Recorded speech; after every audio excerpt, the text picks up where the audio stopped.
Hey guys, welcome back to the How to Build a Cyber Lab at Home with Kyle Slawczyk. In this lecture I wanted to talk about why do we want to have a home lab? What is the purpose? And so the main purpose in this setup, right, is to be able to test and learn new software. So let me give you an example. I started college, my undergrad degree, about 8 years ago, and I had a really great professor for one of my very first classes, and it was a PC hardware class. Really fun, learned a lot, but I can tell you that just because I moved a couple of weeks ago, I was going through some boxes and I found that textbook from that class. 8 years old, and I was kind of flipping through it, and none of it was relevant anymore. All kinds of old stuff. And technology just moves so fast that if you want to be a good IT professional or a cyber professional, you really need to keep up with the times. And that's where your lab, your home lab, comes in handy. It allows you to test new software, allows you to learn new software, and allows you to do that in a hands-on based approach. Because you can go and you can buy a book and you can read the book and whatnot. And I think that's great. I think that's, that type of knowledge is really necessary.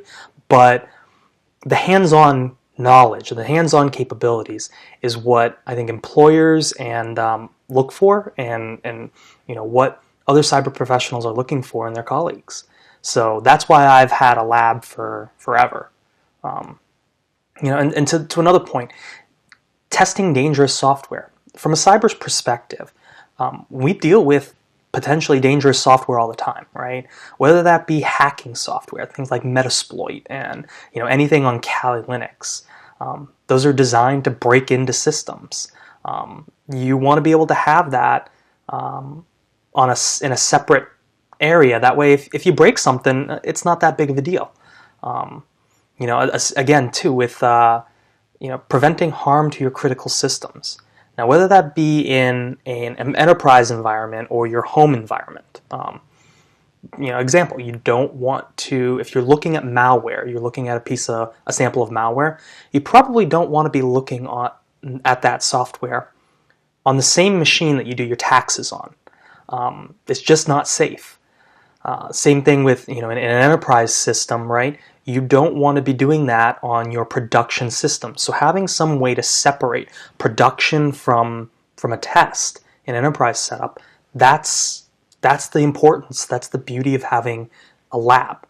And so I think that's kind of the overview. That's why we as cyber professionals should have lab setups.